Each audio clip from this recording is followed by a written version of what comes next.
নবীজি সাল্লাল্লাহু আলাইহি সাল্লাম কতটা তার প্রতি ক্ষিপ্ত রাগান্বিত হলে নবীজি কথা বলতে পারেন। নবীজি তেমনি নমনীয়, ভদ্র, অনেক শান্ত, তার উম্মতকে অনেক বেশি ভালোবাসেন। তারপর তিনি কথা বলছেন যে ও যদি ঈদগাহে না আসে, যার সামর্থ্য থাকার পরে এটা অবশ্যই গুরুত্ব।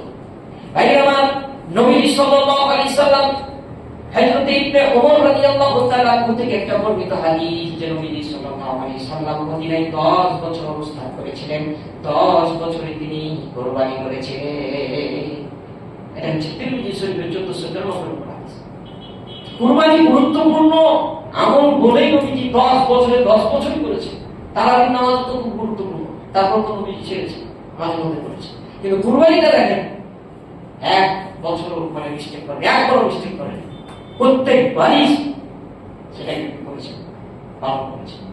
এইটা গুরুত্বপূর্ণ বলেই তো তিনি পালন করেছেন। তিনি যদি বাদ দিতেন, বাদ দেওয়ার, তাহলে আমাদেরও বাদ দেওয়ার নিয়ে একটা অপশন থাকতো, কিন্তু তিনি বাদ দেন নাই। সেই দিক দিয়ে অবশ্যই আমরাও এটা বাদ দিতে পারবো না, সামর্থ্য থাকলে দিতে হবে।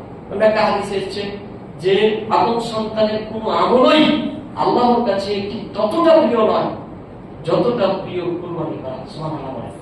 কুরবানির দিনগুলোতে আপনি যতই বড় আমল করুন, কোটি কোটি টাকা দিয়ে আপনি আল্লাহর রাস্তায় খরচ করেন, তারপরে কুরবানি করা যতটা গুরুত্বপূর্ণ, যতটা আল্লাহর কাছে মানে গুরুত্বপূর্ণ আমল, আল্লাহকে যতটা খুশি করা যায়, অন্য আমল দিয়ে এতটা খুশি করা যায়। কুরবানিকে বলা হয়, কুরবানি is a very significant act of warship for Muslims. কুরবানি মুসলমানের জন্য খুবই গুরুত্বপূর্ণ। কুরবানি is an act of worship which can be done purely to gain the pleasure of Allah.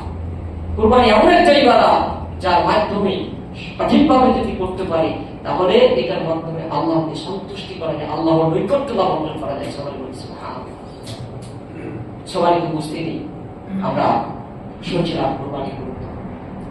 তাই আসুন আমরা অবশ্যই যারা সামর্থ্য রাখি, তারা এই কুরবানির প্রতি আমরা গুরুত্ব দেওয়ার চেষ্টা করি।